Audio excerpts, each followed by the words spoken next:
Do velkého formuláře na titulní straně napište, co chcete hledat, například tričko Diesel, a klikněte na tlačítko Hledat. Zobrazí se vám všechny položky, které odpovídají hledanému výrazu, jinými slovy všechna trička Diesel. Výsledky můžete třídit podle relevance, jména nebo ceny, tedy od nejlevnějšího nebo nejdražšího. Chcete-li hledat něco jiného, nemusíte se vracet na titulní stranu, ale použít tento formulář, napsat například guess a zase hledat. Nově můžete na Viamodě hledat i přímo podle kategorie zboží a hlavně velikostí, což má tu velkou výhodu, že dostanete například pouze velikost triček, která vám sedí. Podívejte, dámská trička, výrobce nevyplníme, velikost S, hledat a tady máme výsledky. Vidíte, Viamoda našla 38 dámských triček ve velikosti S, z nichž všechny jsou skladem.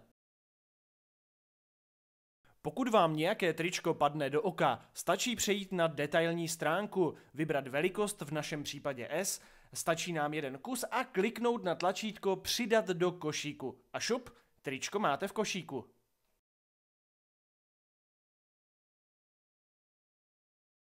S novým menu máte dvě možnosti. Pokud kliknete na šipku v menu, menu se rozevře bez nahrání nové stránky, tedy například dámské pásky nebo dámské džíny. Nyní můžete vybrat cílovou kategorii Guess džíny nebo Diesel džíny a kliknout. Pokud naopak kliknete na celé tlačítko, nahraje se vám nová stránka s požadovanou kategorií přesně takto. Dál už to bude na vašem vkusu. Vyberete si oblíbené džíny ve správné velikosti a šup s nimi do košíku.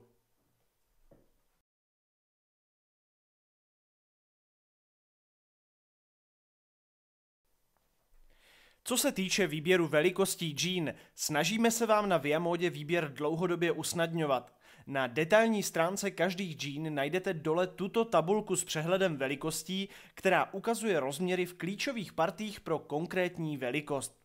Například 24/34. A pro ještě snazší orientaci jsme pro vás připravili speciální videonávod věnovaný právě tématice výběru džín.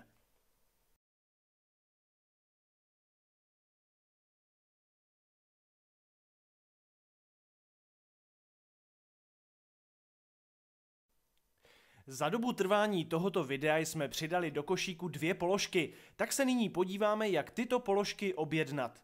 Do košíku přejdete kliknutím na tlačítko Můj košík v horní liště. V prvním kroku se pouze utvrdíte, že v něm máte to, co chcete. Druhý krok potom vypadá takto.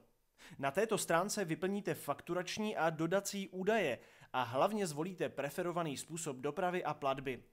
Budete-li chtít zboží odeslat na jinou adresu než fakturační, uveďte tuto prosím do poznámky. Jakmile budete mít vše řádně vyplněno, klikněte na tlačítko Odeslat objednávku. To zaručí, že nejpozději do 48 hodin bude objednané zboží u vás.